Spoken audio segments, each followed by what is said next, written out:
copy. We're going to paste this plain text. And we're going to make bullets. Okay.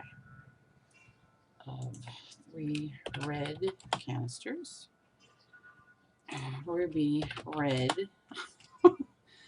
Okay, and we want that to go away because we don't care.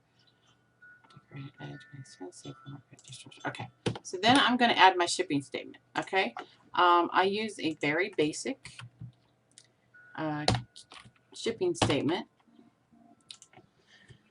and basically this is what I do. Okay, so when you're putting your shipping statement, you will also, as you'll see here, I have this enter main keyword phrase with keyword decoration. So I'm going to replace that with red canister set.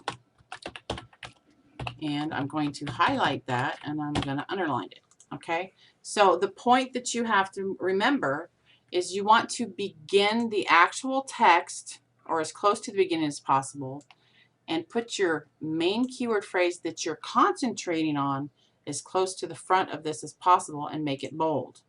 And then the very last thing in your listing description area, you want to make sure that the very last thing is your main keyword phrase. This makes a huge difference on ranking, just so you know.